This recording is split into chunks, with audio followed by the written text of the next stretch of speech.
ngasi thamliba topic si mayam di oiram basijai oiram da basijai wahang chai sana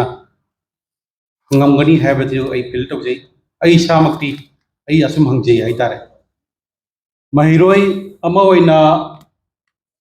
mahiroi look yawbada kana banat natna amang bamata leite ai samaksu amsu dei horak kiba oibanina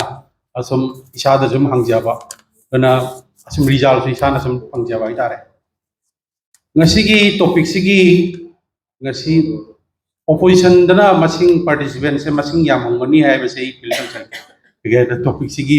ngasi keno sigi era sigi matungina hai tare aina amsu yorok ki base 97 dagi amsu yorok ki bani matamdu da amsu ai yumse moinar bondani udarbon gi divisional committee nauna sema matam da yamba bijando ta babu oi ai matamdu da ahan bakhna bani aduda Jarma Singh High School da meeting jase na koi काम na ho rahi samay samay na tawdana ai sim chalu budai aduda member hoina sum something dei dum tung ilakna sum ayam matung na yorok ki ba am shu yorok ki da isa makta example hoina ai mayam shok pa isada academic career da shok pa yaw ki da banate yawi ai koi ki pa ba jo emi school gi head teacher mo rabi yam waro ke ngonda chau ki ngang ba chei ba myam tora myam chu yaw ra mata mangale nangi academic expo e college na aduda ai asum pavana haib da chu asagi thamoi dudi asom da sangra ko banina ai ju khangi ai gi soi ba photo ai gi area do ai filap tung no bona jaba adu eraga so ai gi akhang kan bang phak ai gi aina college life da ai gi secondary tamakoda ai tuition tam takpi rakhi boja manihar rongpur da leibo ai mangoda tuition tam ni class 12 ta boja manihar na tuition da sum wari sai ma matam da tarapur gi boromon gali da ma baram da tuition takpi rami adu boja manihar na hai ai su GC college tamako ni kojo asum amsu da yaw hai da amsu yaw ba se neta oibo khotpa adu aja career de sokpa aduga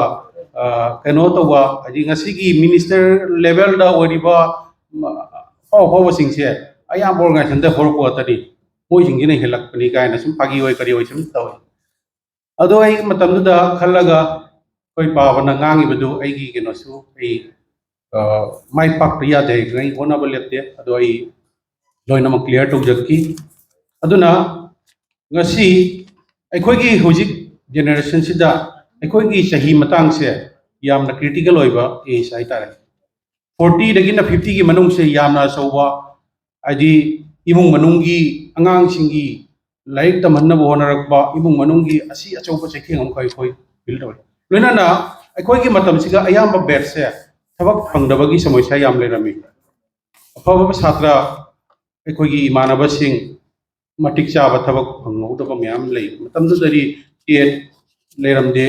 ADRA gi leramde asma hojik leiri bas maina leramdaba corruption gi yamna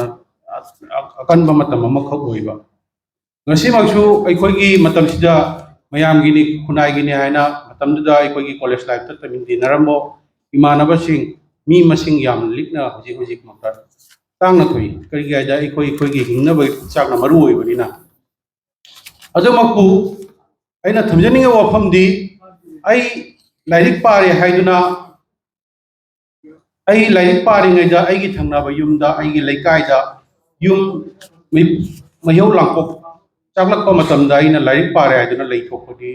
chum de haina khal aduna ngasi khoi khunai gi awat pamyam sing se khoi chhatra oi ringai da asimaina tawduna khunai sigi khakra aina ngamba level da onajara kanda khajikta ngamjaba mateng doi khoi to hom thogi ai saina feel to da baita aduna koigi hogolakliba naharol singna isa isagi agi academic career do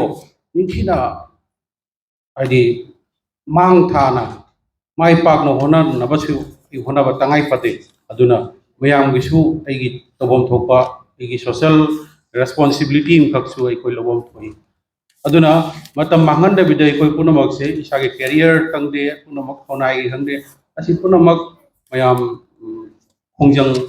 हदी वाखलोम दा हौजन बीबगी वाखलो ए मतंग से तमजगे लोनना असि की programme सी मखा ताना debate की मसले बनिना मतंग से लुसिन जगे थैंक यू